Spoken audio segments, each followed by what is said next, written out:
Ripple. Learning that we had won all the things that we cared about, not just for Ripple, but for the industry, that was a big high. Introduced the ability for people to earn a yield on XRP held on Uphold.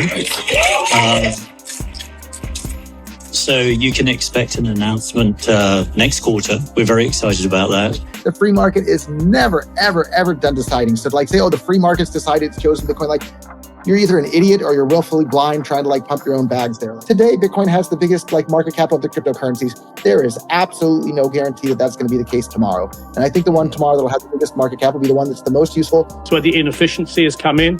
Remember, all these instruments grew up in a period when the world was much smaller. Things moved much more slowly. That hold this incredible industry back. And yeah, I've been lucky. I've been a Forrest Gump approach and got a front row seat. From when I joined, I was employee number 10 at Ripple, and look what it's become now. Oil in that engine to grease the system so that it can work. And XRP, the digital asset that Ripple has and when I thought about what Ripple is trying to do, it's one of these kind of audacious things of like, okay, we're going to enable an internet of value. We're going to build systems to catalyze that future vision. Know what you hold?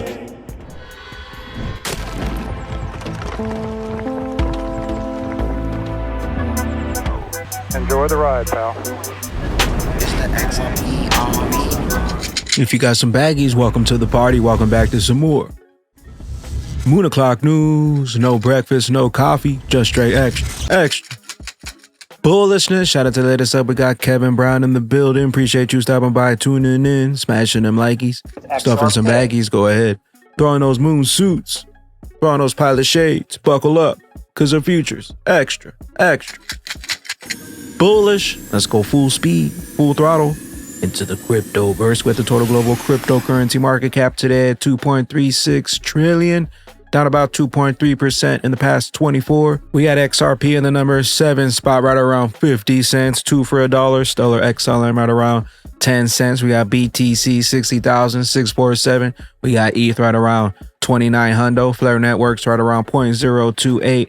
Axelar $0.08. XDC 0.037. We got Songbird right around 0088. Stronghold 0089. We got Zahao right around 18 cents. Evernode 29 cents. We got one from Brad Garland House to pop things off. Says covered everything from making a dent in the universe with Ripple to the lessons learned over the years in Silicon Valley with I am Chris. Thanks for the chat. The US dollar has been devalued through inflation by over 90% in the last 50 years. There are waves of technology that happen where there's amazing tailwinds of value creation and opportunity. Brad Garlinghouse, the CEO of Ripple Labs, a blockchain payment solutions company. If you're not taking risk, you're dying. If we're not failing a little bit, we're not trying hard enough. What are some of the nuggets you've discovered on how to actually attract and land A+ talent? A players want to put their dent in the universe. You can't get them with money. One of my favorite profiles of hiring A talent is to hire failed entrepreneurs. 9 years in probably the most volatile industry we've ever seen. What has been the highest high and what's been the lowest low for you? If you go back to when we got sued, it was a pretty dark time at Ripple. Learning that we had won all the things that we cared about, not just for Ripple, but for the industry, that was a big high. If you could get the whole world to believe one thing, what would you want the world to believe? Comparison is the thief of joy. Understanding that your happiness is not dependent upon someone else's happiness is super critical to the world. Any predictions you have in the next cycle? Oof. We got the digital asset investor. This clip with Uphold Inc. CEO says that all Ripple stablecoins earning XRP interest. Uphold card, Uphold node. Sure. Well, you'll have seen last year we had an announcement that we're now a node in the Ripple ODL network. So Ripple use us to handle payouts for multinational companies moving treasury from one part of the world to another. We cover Europe, the UK, and the US. And it's been a very exciting business for us. It's exciting to see the utility use case of a major crypto in action. We can see the flows being used. We can see major fintechs and financial institutions using it day to day. And, it's, for us, it's, a fantastic piece of business. And, we're big believers in blockchain technology. We're not really so interested in crypto as a speculative vehicle. And here's an example of how blockchain is being used to serve a major problem in traditional financial infrastructure. So yeah, we're very excited to be part of it. Yeah, well, we're hugely excited about the stable coin. I think it's good news for the XRP project. It's good news for XRP holders. Our view is that it's likely to increase transactionality on the network. It will encourage more people to build on the XRP ledger. An example would be, we saw on Cardano last year, they introduced a stable coin on their ledger midway through the year. And it tripled development activity on Cardano within 6 months. And I heard that from one of the founders. So I think it's going to be a tremendous step forward, actually. And also, I'd imagine, if you're going in and talking to a major bank to adopt XRP as a way of moving value, it's going to be so much easier to talk about a stable coin. Banks don't employ people who understand crypto, but for them to understand a stable coin, it's going to make it a much easier sell, I think, to get adoption. Certainly. One of the most important things we want to do is introduce the ability for people to earn a yield on XRP held on Uphold. So you can expect an announcement next quarter. We're very excited about that. You said next quarter. Next quarter. Next quarter. We're working on it now, and we've got some very exciting news to come. And I've been asked several times this morning about the card. The card's coming back to the US. The debit card, we've now got a plan in place. We're busy building it at the moment, but you can expect the card to be back in the US towards the end of the year. I'm hoping for Q3, latest Q4, but virtual card, physical card, hook it up to any asset, spend it, super low FX rates. And I know a lot of people here were using it and then unfortunately had to withdraw it, but it's coming back. Earn some yield on your XRP bags. Uphold. Also, Uphold card coming back. Shout out XRP Las Vegas 2024.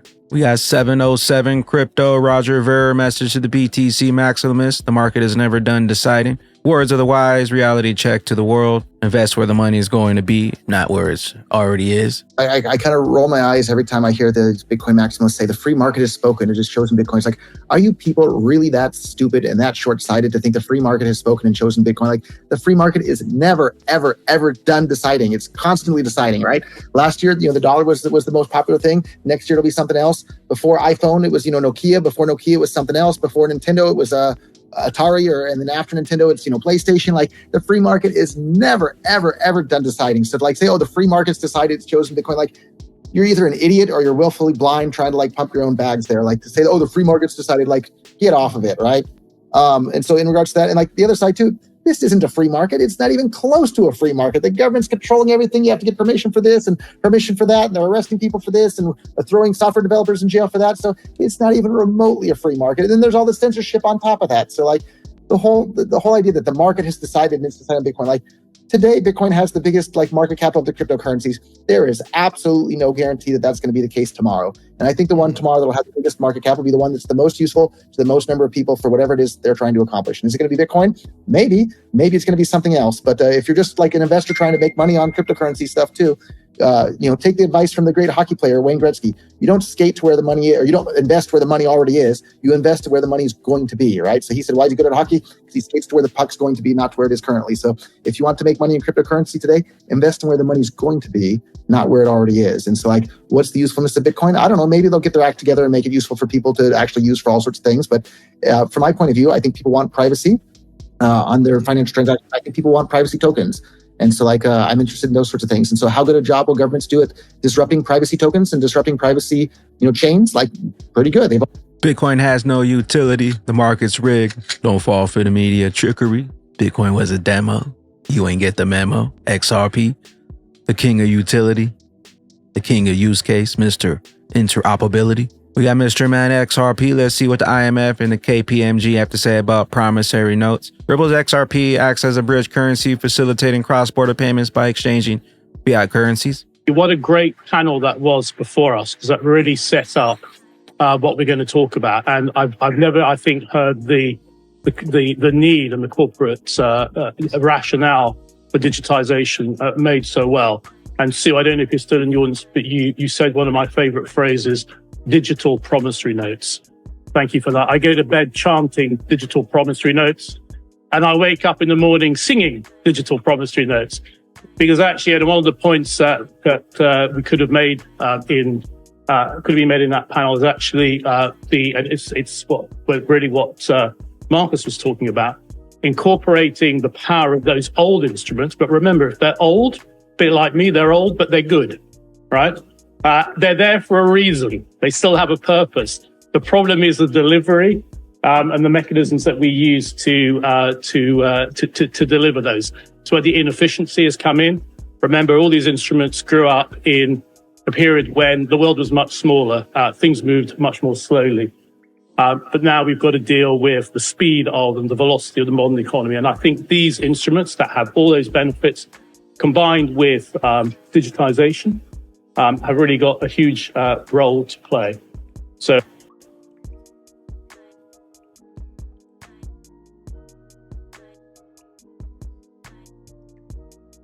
we got XRP drops the SEC versus crypto, while the bill to nullify the SEC SAB 121 had to pass. The SEC is not a bank regulator. The SEC got caught trying to circumvent the APA and the due diligence requirements that will come with it. They would have to reshape the business of custody in the country. Somehow crypto assets qualify for special treatment. The SEC has been unwilling to have any conversation about making changes. Congress needs to act through the Congressional Review Act to rescind SAB 121. Meanwhile, we got Bank XRP, Citi, JP Morgan, and SIFMA coordinated US DLT settlement trials.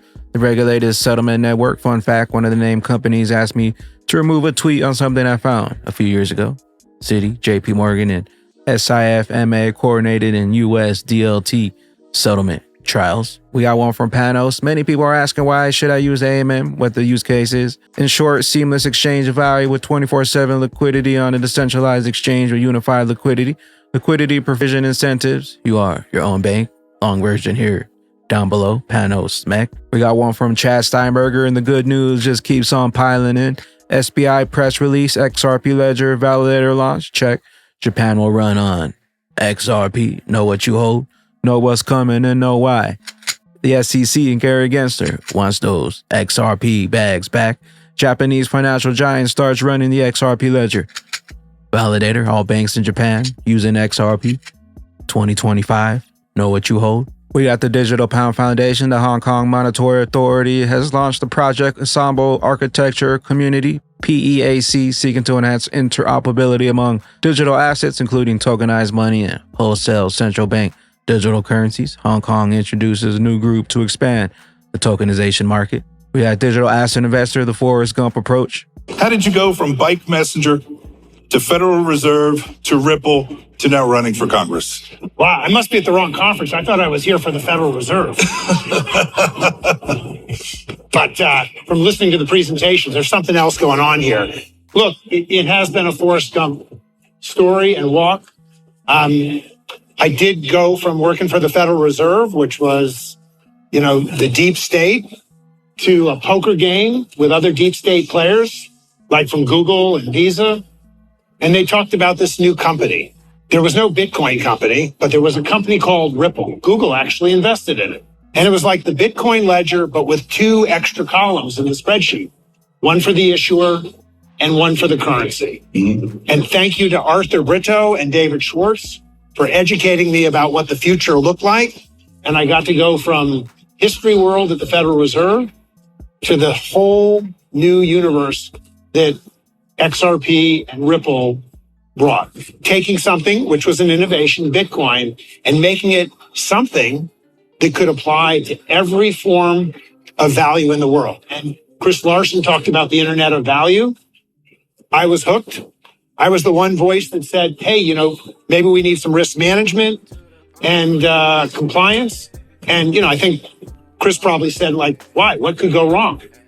And, the rest is history. And Ripple, I'm very proud, has also been on the forefront of sorting out the public policy issues that hold this incredible industry back. And yeah, I've been lucky. I've been a Forrest Gump approach and got a front row seat. From when I joined, I was employee number 10 at Ripple, and look what it's become now. We got Flare Networks. Flare drop 0.15 is now live. Reward ratio 3.57 Flare for every 100 rat Flare. Snapshots. Share your claiming experience in one emoji. Flare drop 15 now available to claim. We got Danielle Dixon off to Ghana next week for Africa Summit, diving into how blockchain can transform Africa's creative economy. Can't wait to showcase the game changers in the Stellar Ore community. Stellar Africa, XLM. We got sentiment feed. Traders are showing weak by the dip interest in Bitcoin's latest retrace down to 60K. Generally, the crowd's lack of faith is a strong sign of prices being close to a bottom. Track the social interest levels to see if the FUD stays high. We got mustache altcoins. History doesn't repeat itself, but it often rhymes. Parabolic curve next. We got Titan or crypto. Bitcoin post-halving rally is inevitable. To understand the present, you have to search the past. And what the past is telling us is there is no occurrence of the BTC not having a rally after the halving. Short-term price action might be confusing, yet higher we go. And with that being said, Batman and Bag Ladies, digital asset investor, XRP is the oil necessary to put a dent in the universe. He really kind of introduced this idea of this internet of value and how if for that to exist, you need certain oil in that engine to grease the system so that it can work.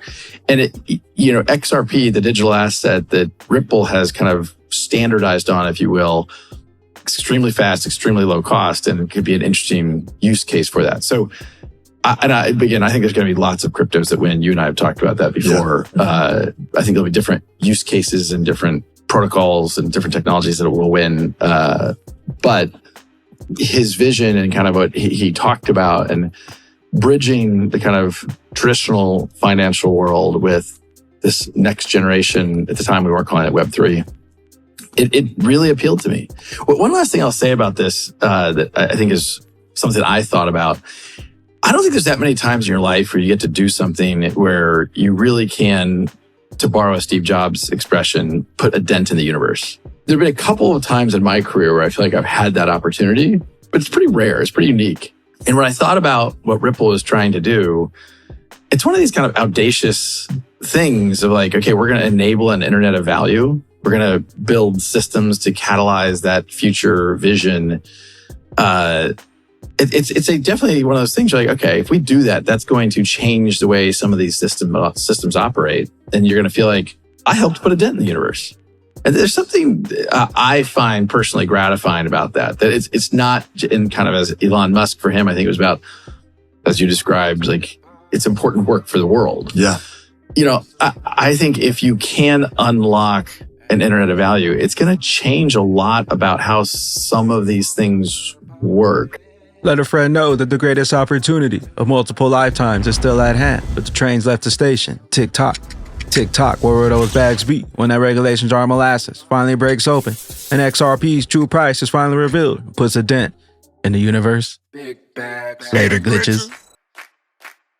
Pump it up, pump it, pump it up. Pump it up, gotta pump my bags up. Pump it to the moon, pump my bags up. XRP, pump it to the moon. Pump it up, pump my bags up. Pump it up, gotta pump my bags up. Pump it up, gotta pump my bags up. Pump it up, XRP to the moon. Pump it up, pump it up. Pump it up, gotta pump my bags up.